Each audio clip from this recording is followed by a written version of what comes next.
Yeah, it's called Conversations with Jeff, not Screaming Matches. Yeah, I you and I do not agree on Calvinism. But look how nice we are to each other.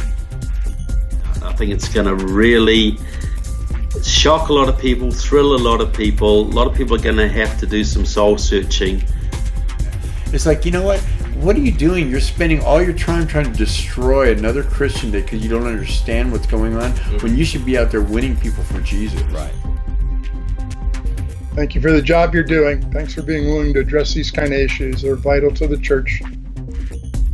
I feel sorry for what's coming your way, but God bless you, man. It's a good, healthy conversation, and let's keep growing together in the Lord. People won't change unless they hear the truth, though. And so we need to know the truth, speak the truth, and then the last one I would say is that we need to stay in the truth, no matter what the consequences are.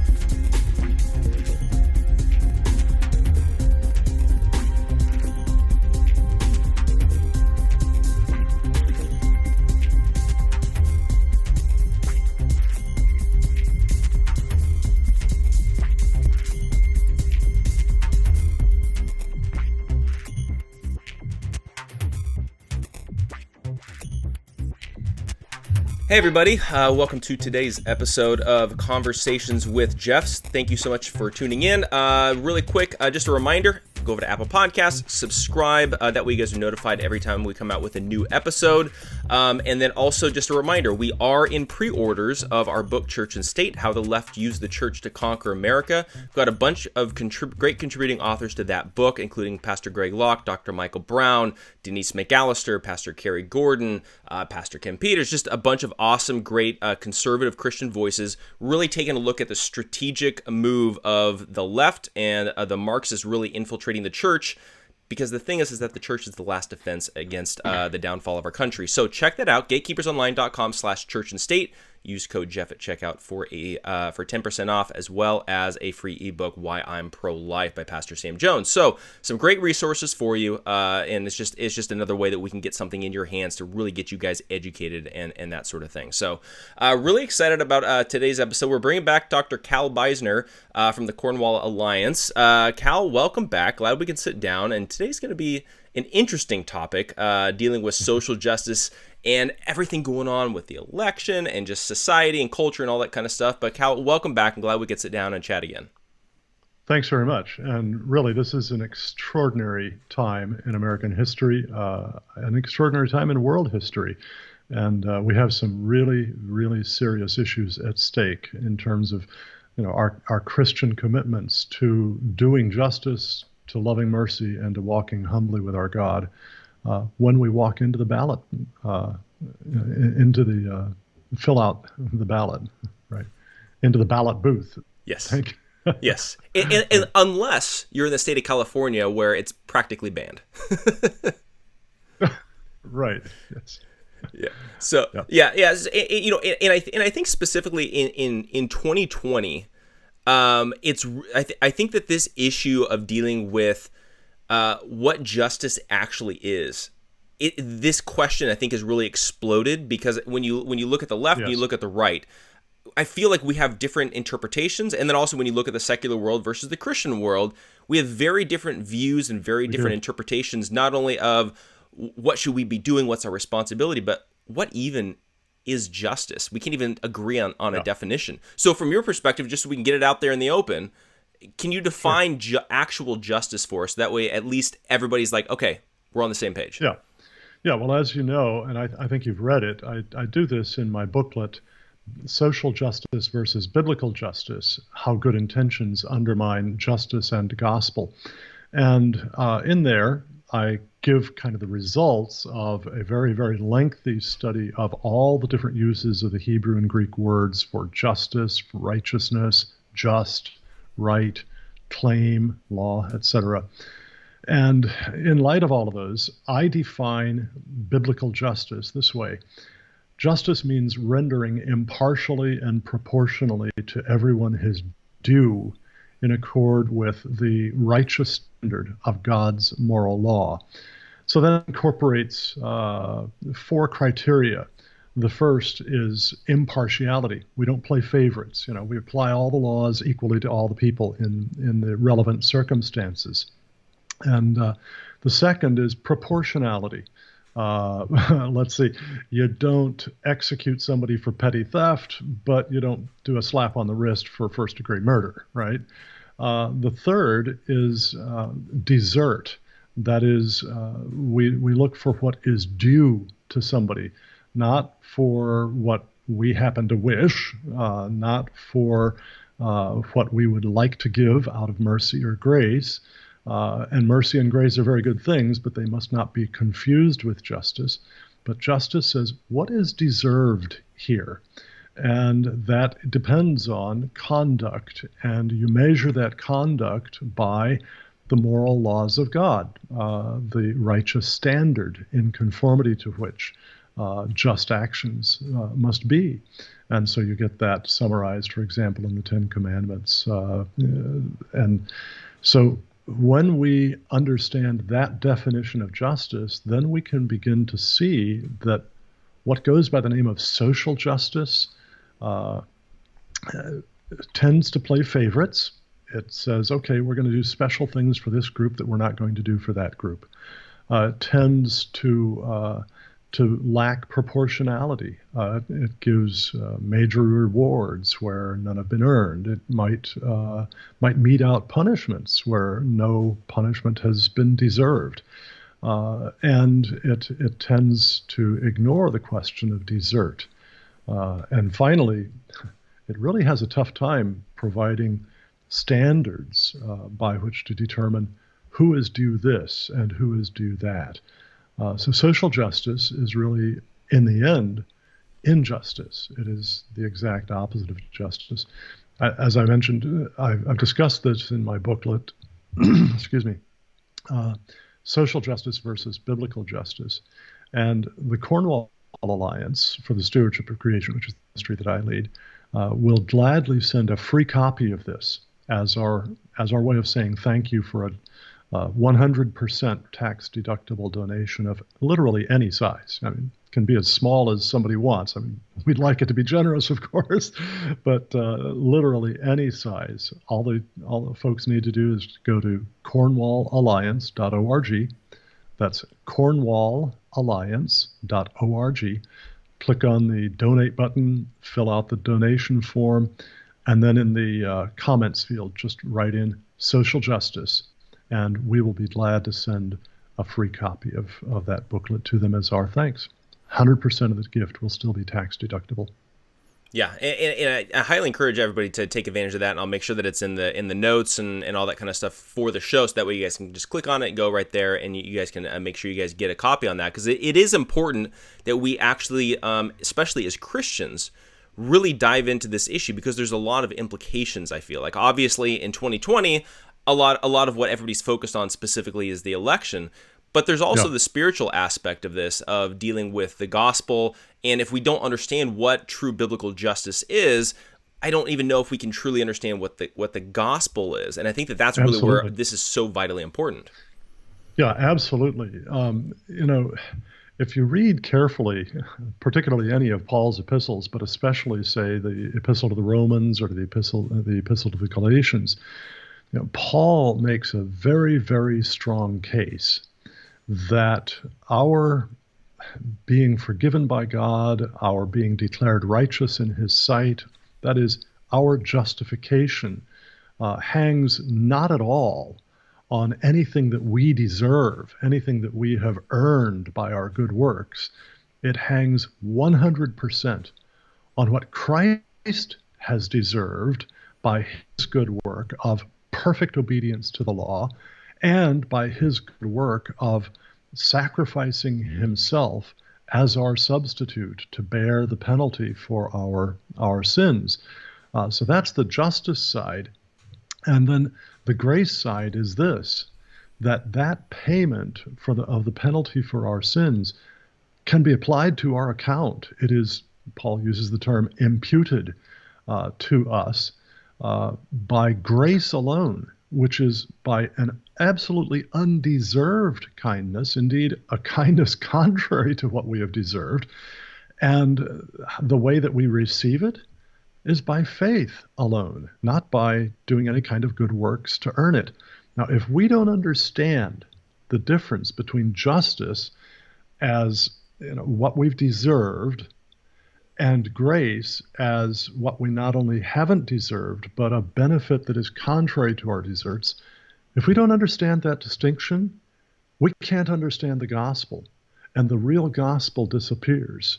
And that's the most important reason why I am so concerned about the social justice movement, is that it undermines the gospel of Jesus Christ. And Paul was concerned about our looking after the needs of the poor around us. He was concerned about looking after widows and orphans. He was concerned about our doing justice. But there's only one issue about which Paul said, if somebody disagrees with me on this, let him be damned. Let him be under the divine curse. And that was the gospel. In Galatians 1:8, he said, though we or an angel from heaven preach any other gospel to you than that which we have preached, let him be anathema, under the divine curse, damned, right? That means the gospel is really pretty doggone important. And anything that is going to undermine it, anything that is going to obscure it and make it unclear to other people is a serious, serious problem that we all as Christians need to take guard against. Yeah, and I think one of the really big concerns that I have, especially dealing with this issue of understanding justice and things like that, is just how many evangelical pastors, how many Christian pastors have actually been going out pushing this warped understanding of justice. And the thing is that it seems like it's all rooted in compassion. At least I hope it is. But it seems like it's rooted in compassion. It's almost like their intentions are right, but then they're leading people down the wrong path, even though their intentions are correct, maybe. And I think that I think is what is so surprising about today is you would think a lot of these pastors would know better because they've been studying God's word, studying the Bible, they understand what justice is, but then all of a sudden now it's like they're parroting the talking points of like a Bernie Sanders interpretation of justice. Yeah, exactly. And this is why I titled the book the way I did, Social Justice versus Biblical Justice, How Good Intentions Undermine Justice and Gospel. I don't think that the folks involved here have any bad intentions in what they want to do. They are driven, as you said, by compassion. What I think is that they are confused about the very meaning of justice itself, usually because they have never really done a careful study of how that word is used in Scripture. And they confuse justice with mercy or compassion. Yet Micah 6:8 would not say, he has shown you, O man, what is good, and what does the Lord require of you but to do justice, to love mercy, and to walk humbly with your God, unless justice and mercy and humility were different things. Now, they're not things that are at war with each other, but they are distinct from each other. And when we confuse justice with mercy, which is what happens in the social justice movement, then not only do we undermine the gospel, which I think is the most important problem, but also we then begin to embrace policies in the name of mercy or compassion that actually do injustice to people that we kind of forget about in the equation. We'll talk all about the need of the person to whom, for example, we want a government program to funnel help, and we don't remember that there are persons from whom the government must take something that belongs to them in order to do that. And so what happens is that this misunderstanding of justice results in our saying that people have a right to various benefits, positive rights, whereas proper rights are rights against harm. They are what we would call negative rights in ethical analysis or in legal philosophy. Negative rights, rights against harm, are mutually consistent. You don't have to violate any of my rights in order to stop me from punching you in the nose, right? Because I don't have a right to punch you in the nose. But I might have to violate your right to property to get property taken from you and given to me if you don't willingly, voluntarily want to do that, you see. So the whole social justice notion winds up leading to that kind of a confusion and to actual injustice to some people. Yeah, and it seems like there is this certain level, and again, I think it's unintentional to a certain degree, but there's a certain level of view of people being, some are more valuable or less valuable, and if you're more valuable, we need to take away your wealth or your resources and give to the person who's not as valuable. And I think that it's almost creating this unintentional, whether it's racist or bigoted mentality of saying, because of your skin color, because of your gender, you have a disadvantage, and it's creating this kind of victim mentality.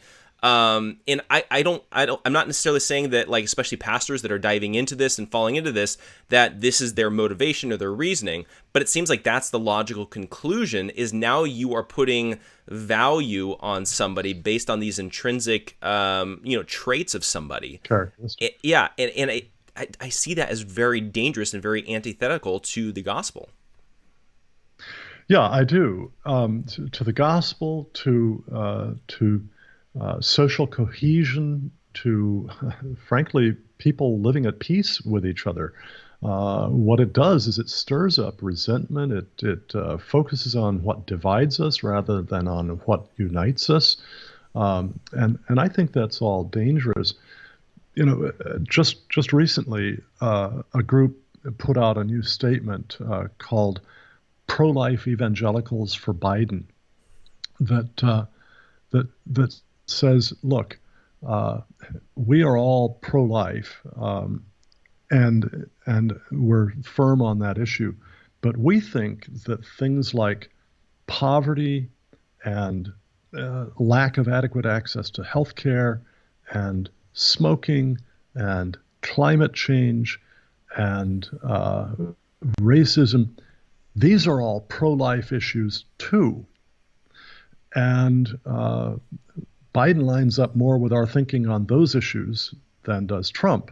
Now, regardless for whom somebody is going to vote, that kind of an argument needs to be looked at rather carefully.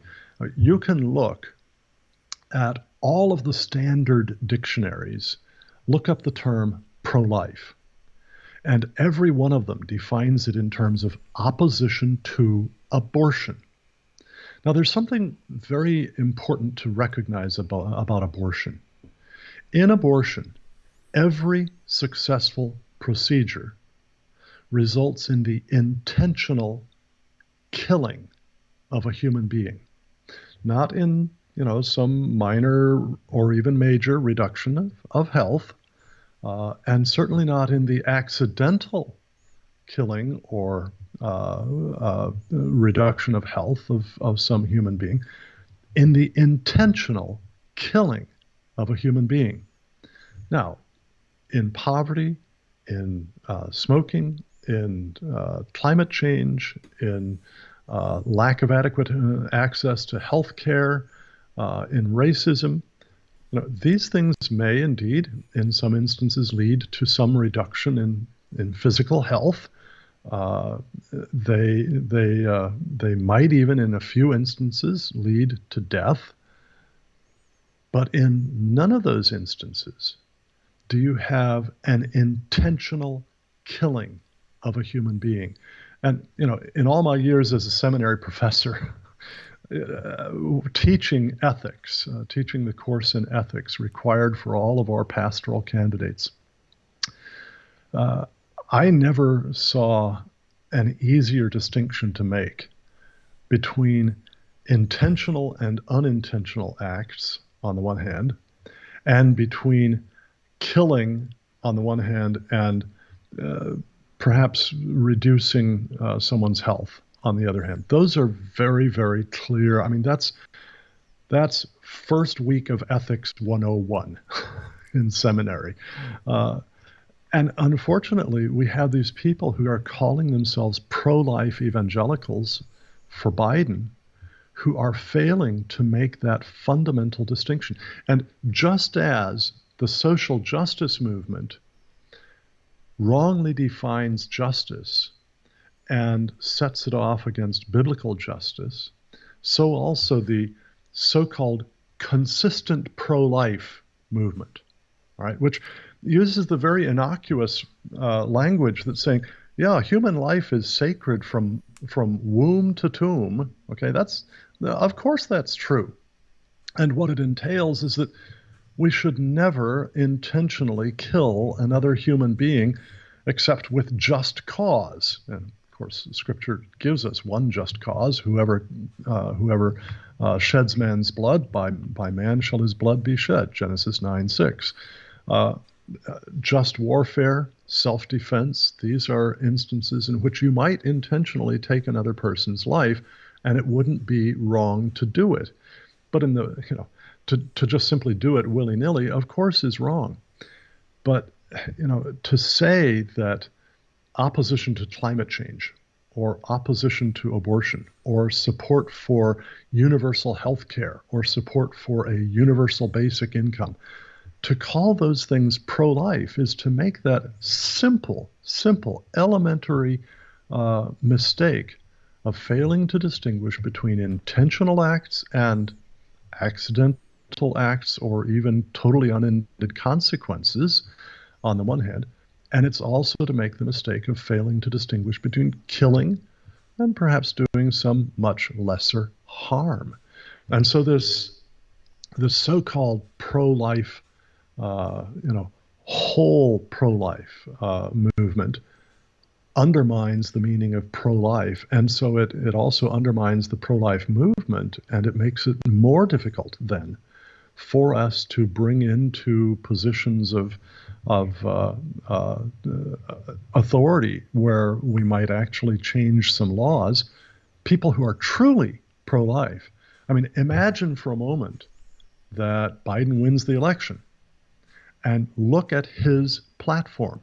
He is 100% in favor of no restrictions on a woman's so-called right to have her unborn baby killed any time from conception right up to an instant before birth. Can you imagine that with him and with others of his party in power, we are going to see any legal restrictions on the intentional killing of children in the womb in this country? No, I can't. So this is why also I wrote another booklet, called How the Creation Care Movement Undermines the Pro-Life Movement, or threatens, how the Creation Care Movement threatens the pro-life movement. And in it, I deal with one particular evangelical creation care organization that has really made a major point of saying, look, creation care, especially about climate change, is a pro-life issue. And so I show why this is in fact not the case, and why this threatens to undermine the pro-life movement. That booklet too, frankly, if somebody will make a donation of any size to the Cornwall Alliance, again, we will send that booklet free of charge as our way of saying thanks. So again, cornwallalliance.org, cornwallalliance.org, click on the donate button, fill out the donation information, and then in the comments field, just ask for, how does the creation care movement threaten the pro-life movement?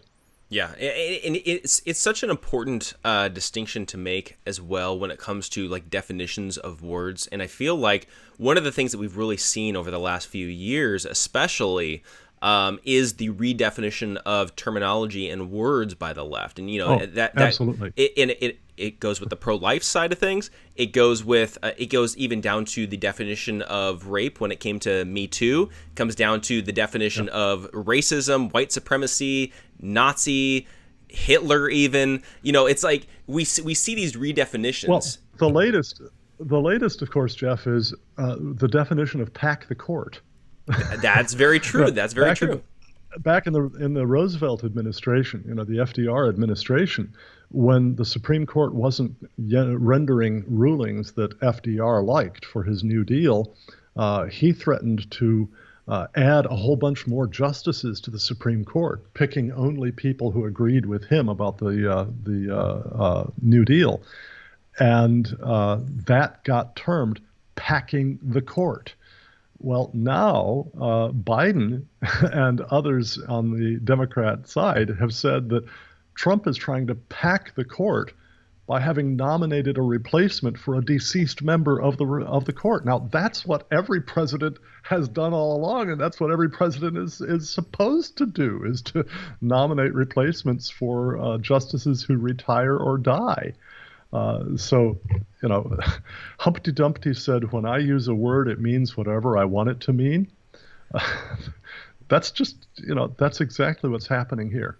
Yeah, and I think to a certain degree, that's a really big reason why I think a lot of these terminologies and a lot of these belief systems have really taken hold, even within the Christian church, is that a lot of people, they don't do their research. They hear the certain words. Like, for example, they'll hear pro-life, right? And so they'll be like, okay, well, this is a pro-life organization. I can support them. I trust them. I'll go along with what they're saying.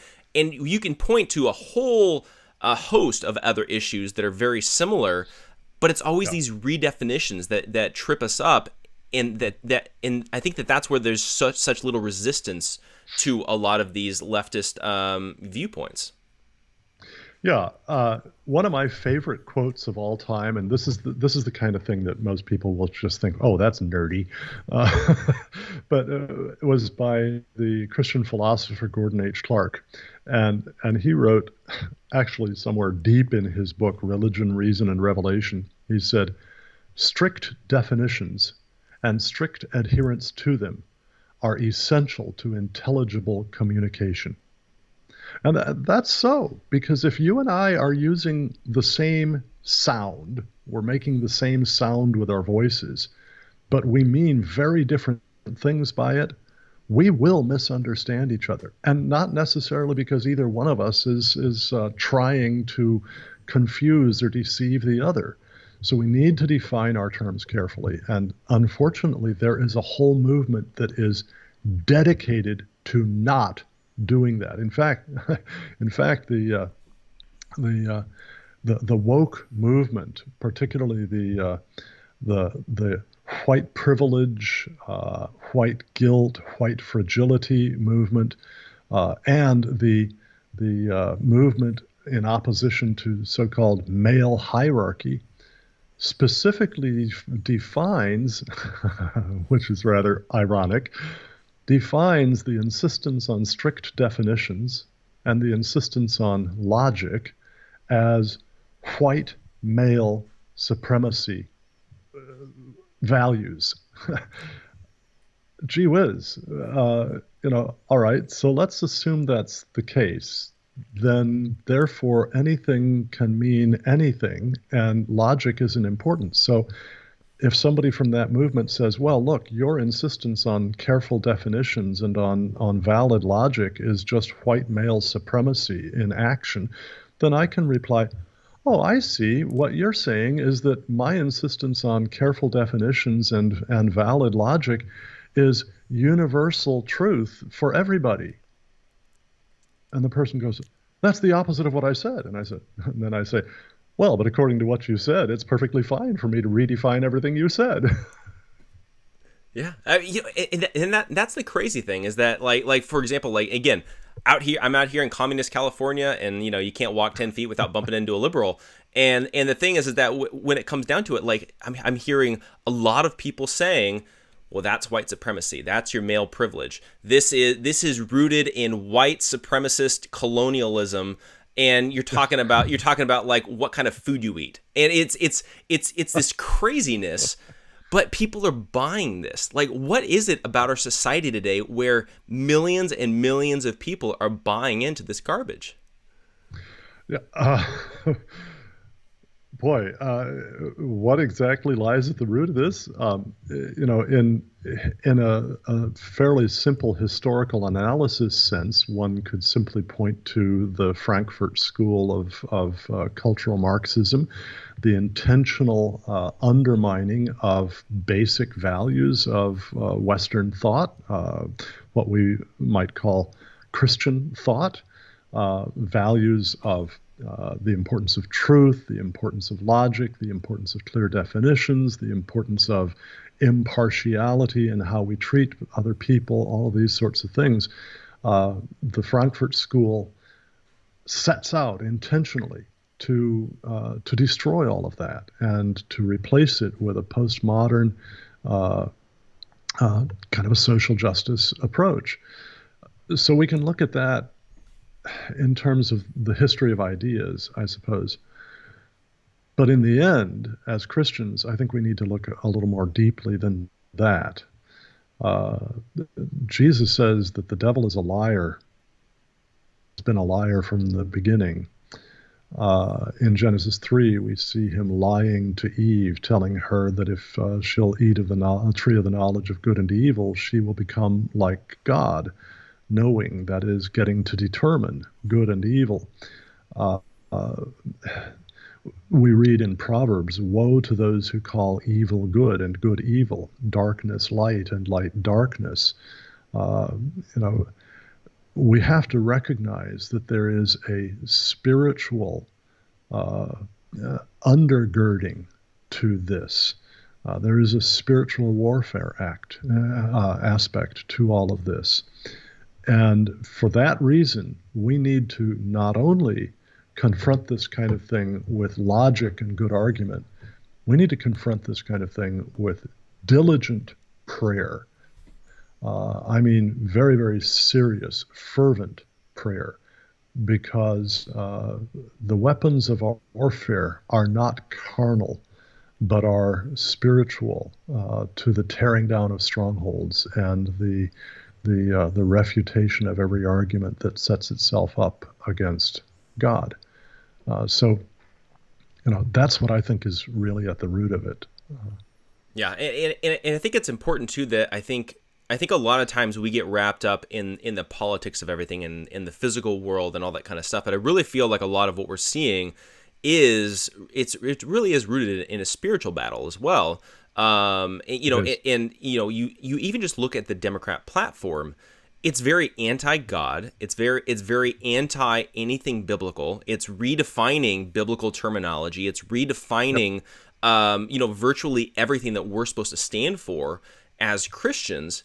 And yet, there's still, I think I saw, was it like a third of evangelicals are supporting Joe Biden, supposedly, according to the poll. And who can really trust polls anymore? I have no idea. Who knows? But according to the poll, a third of evangelicals are supporting Joe Biden for president. And so then you start getting into this, and you're like, as Christians, we're failing. Like, not even like, I get the secular world buying into this stuff because they don't have the Holy Spirit in them. But Christians, evangelicals, people that should know better, are also getting deceived by this too. And I think this is where we as Christians need to make sure we understand truth, absolute truth, the proper definitions and all that kind of stuff as well. Yeah. We might first just sort of back up a little bit and ask what it means for somebody to be an evangelical nowadays. Because there are an awful lot of folks who call themselves evangelicals who really are pretty well in the dark as to just very basic fundamental elements of the Christian faith, of biblical doctrine. Not long ago, I think a few months ago, the Ligonier Ministries released the results of a poll that it has taken every few years among self-professed evangelicals. And it asks them various different questions to try to find out how solid they are on just very basic doctrines. This is not, they're not asking, what do you think of the doctrine of perichoresis, of Father, Son, and Holy Spirit? Nobody's ever heard the word perichoresis. No, this is, do you believe that Jesus Christ is God? Well, yeah, not 100%, but a pretty high percentage of evangelicals think that he's God. Then they're asked, do you think that Jesus Christ is the first and greatest creation of God? And surprisingly enough, a fairly high percentage of evangelicals say yes. Now, there are all sorts of other situations too, where evangelicals, self-professed evangelicals, don't know the most basic things of biblical doctrine. So if they're not going to know those most basic things, why should we think that they would be any better informed on other more sort of difficult issues? But then what I think also happens is that an awful lot of evangelicals really, they have a tough time getting past issues about somebody's personality, issues about somebody's personal moral life. And I think it's appropriate for us to look at somebody's personal moral life. And I think that character does matter in elected officials. But character is one of several different things that we need to take into consideration in determining for whom we might vote. And so what I see is a lot of evangelicals, especially younger evangelicals, and maybe we can chalk this up to the fact that they haven't been around quite long enough yet to find how thoroughly made of clay are the feet of all of their own heroes, including themselves, right? And so, they might just think, well, of course, we need somebody who's just pure as the driven snow. Well, in that case, try to get Jesus on the ballot. But if you don't have a choice. But they'll look at somebody like Donald Trump, whose personal moral character, at least up until, 4-6 years ago or so, and in many ways, in terms of his rhetoric now in office, the way he talks about people with whom he disagrees, that personal moral character is pretty doggone objectionable. And it's why I opposed him throughout the 2016 primaries. And why even after he got the nomination, I opposed him for a while. But then as we came closer to the election, I realized, we don't elect just a person to be president. We elect a package. And that package includes a president, a vice presidential running mate, a party platform, relationships with members of Congress for the next 4 years. It involves the roughly 3,000 appointments to various different executive branch offices that will be made by the president within about 90 days after inauguration. It involves judicial appointments everywhere from district courts to the Supreme Court. It involves a whole list of specific policies on economics, on healthcare, on housing policy, and religious liberty policy, all sorts of things like this. All of those things constitute the package. And every one of us is forced with to confront choices every day where we say, okay, I prefer this whole package even though I don't like this particular element of it. And that's what we're facing in every election, not just this election between Trump and Biden, but in every election. People will be, they'll be upset about the notion that, well, hey, I don't want to participate in evil by voting for this man who has these immoral characteristics. Well, fair enough. But we're not just voting for that man. We're voting for the whole package that comes with him. And he might be the price that we're willing to pay to get the rest of the package, right? But second, the person who says, I refuse to vote for the lesser of two evils, forgets that unless Jesus and Satan are on the ballot, we don't face a choice between the perfectly good and the perfectly evil. Every human being is fallen. Every human being is a sinner. Therefore, every human being is evil to some extent. I am. You are, Jeff. Sorry to have to inform you, although I doubt that you'll argue with me. I'm with you. But every human being is evil to some extent, and every human being is good to some extent. Even Hitler was good to some extent. He really cared about cruelty to animals. Honestly, he truly did, and he made sacrifices to prevent cruelty to animals. I think that was a good thing about Adolf Hitler. Now, he was horrendous in all sorts of other ways, right? But that means that in every instance, when we step into the ballot booth, we are facing a choice between two evils that is the same as a choice between two goods. That is, the lesser of two evils means exactly the same as the greater of two goods. And if you're willing to vote for the greater of two goods, then by definition, you're also willing to vote for the lesser of two evils. Yeah. That's what we're stuck with in this fallen world, unless Jesus is on the ballot, and I haven't seen a ballot with his name on it.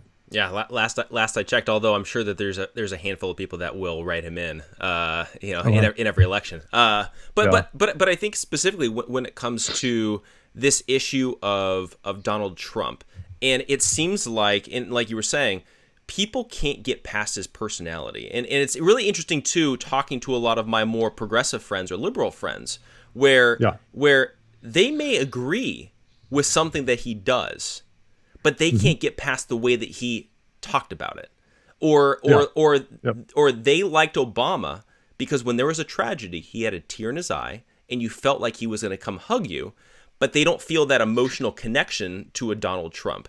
And I think to a certain degree, even as Christians, we have to figure out how do we get past that and get back to the platform, get back to the issues, because I feel like this is that moment in American history where each platform is so different. It's a stark contrast. Like Joe Biden's probably got the most progressive platform that I've ever seen.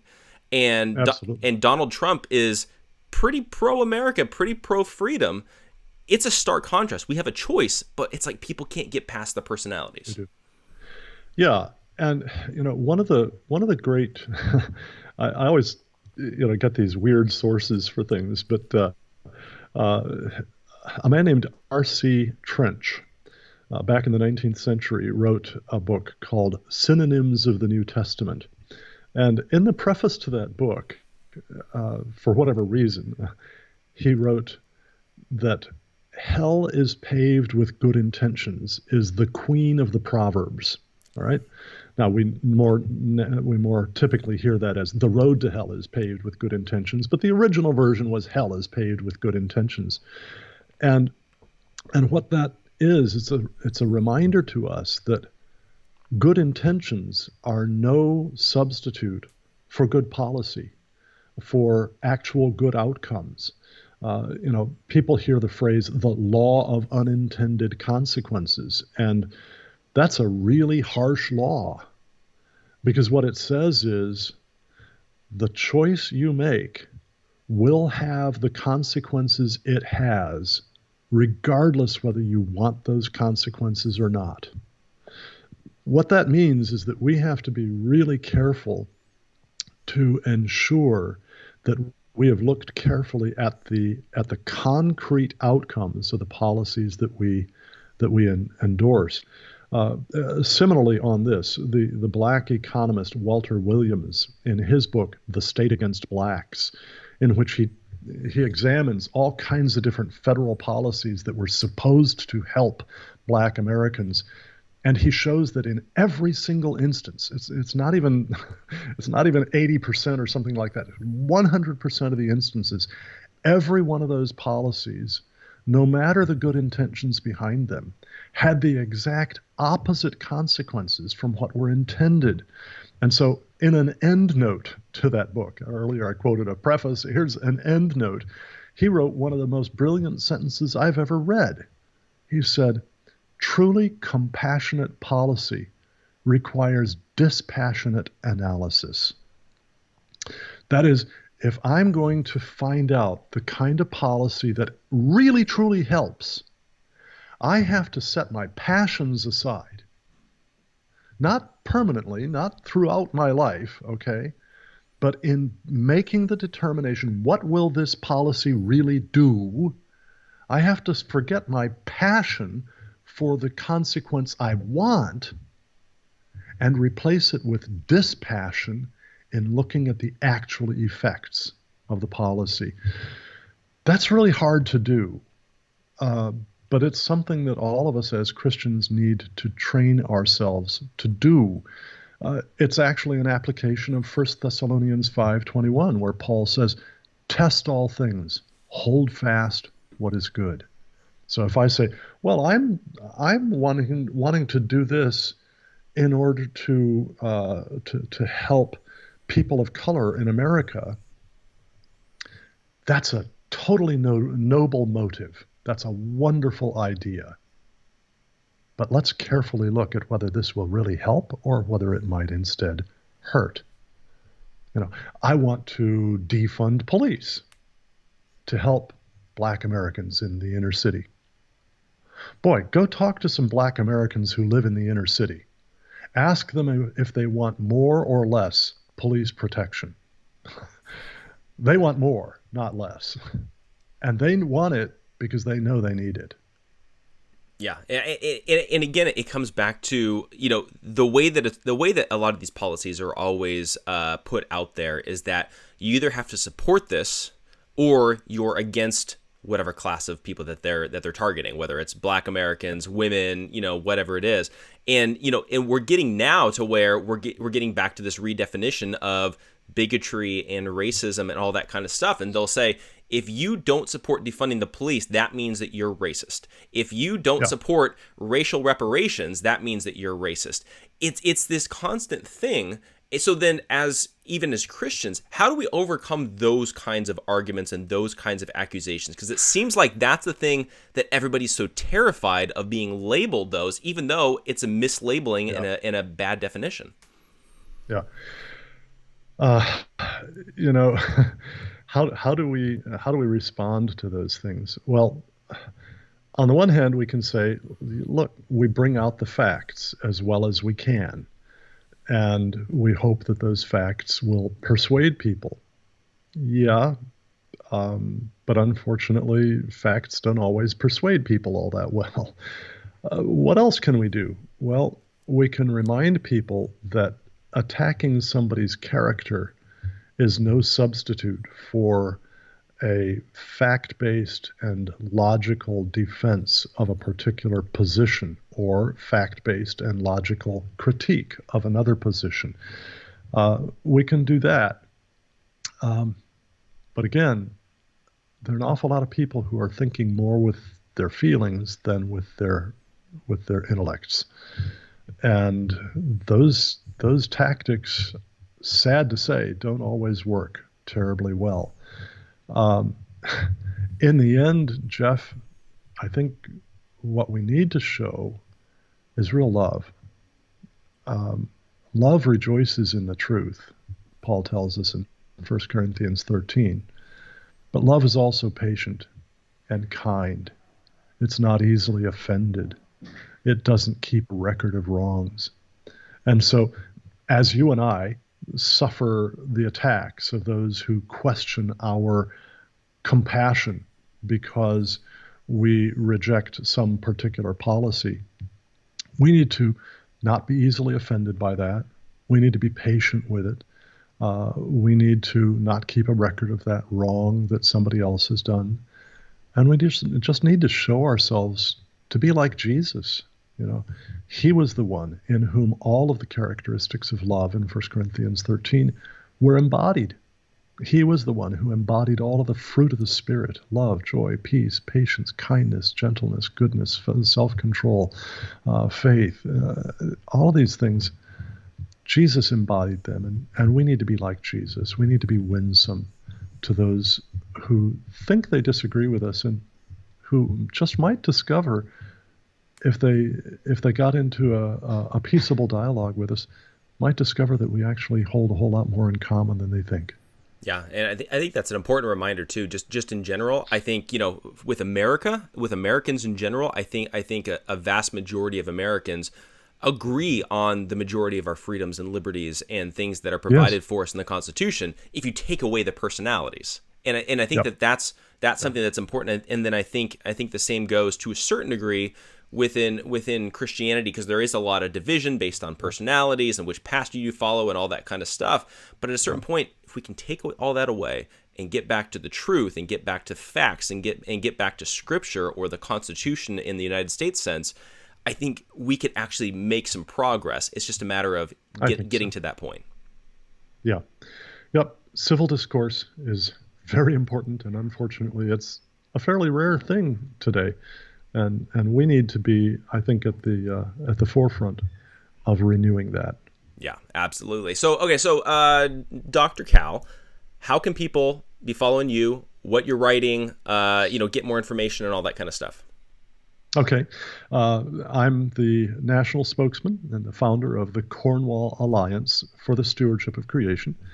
They can go to cornwallalliance.org. That's cornwallalliance.org. They can also follow us on Facebook. Cornwall Alliance for the Stewardship of Creation has a page. And we have a YouTube channel, Cornwall Alliance for the Stewardship of Creation. We have a lot of videos. We have some major scholarly papers and lots of shorter articles. And we have a variety of different books, booklets, videos, DVDs, and the like available on our online store, cornwallalliance.org/shop. So they can go to those and perhaps follow me on Facebook as well. I have my own Facebook page, Cal Beisner, on Facebook. So those are all ways to do that. And again, I'll just repeat, if I may, that for the listeners to this show, we will be glad to send a free copy of either Social Justice versus Biblical Justice, or How Does the Creation Care Movement Threaten the Pro-Life Movement, as our way of saying thanks for a donation of literally any size, doesn't matter how small, to the Cornwall Alliance.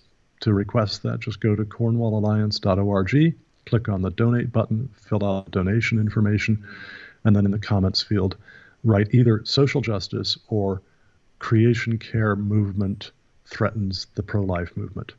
Yeah, and we'll send the booklet. Yeah, and we'll have all the links and all that kind of stuff in the video and in the show notes. So definitely make sure you guys go, click there, go to the website, check that out, support them as well.